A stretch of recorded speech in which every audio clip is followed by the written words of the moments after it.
Hey guys, finally, after all this time, dug out my other trellis for my green beans.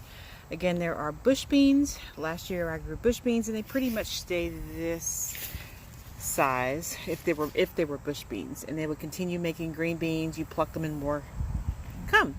But this is my first time trying the pole beans. Pole being the operative word,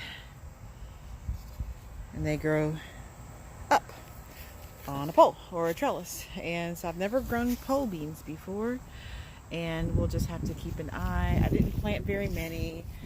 Like I said, my heart's not been into gardening this year, and so perhaps next year I'll have a huge garden. But just this little tiny patch garden, just to see how easy certain things are to grow, so when I grow a huge garden next year, Lord willing, I'll know what I'm doing. So there's my pole green bean plants, and they are developing nicely. It's been hot as Hades, and I do have to come back out here and water them when my shift is over. I'm on a quick break right now. Here are my, what are these? Sweet potato plants? Again, these are normally ground cover plants. As you can see, they do great ground cover. However, I'm growing these on a trellis. You can train them.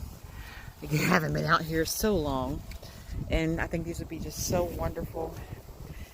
The good thing about sweet potatoes is you pretty much don't have to do anything with them.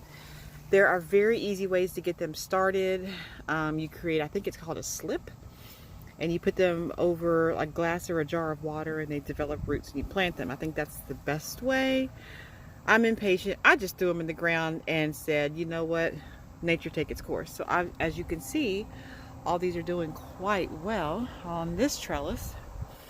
And these, I forgot I even had these in the ground. I just planted these months and months ago, and it's just now coming up. And I have to make sure they don't get mowed. So that one can come up on the trellis as well. But those are my sweet potato plants, and I can't wait to see what little baby harvest I get from them and my green beans.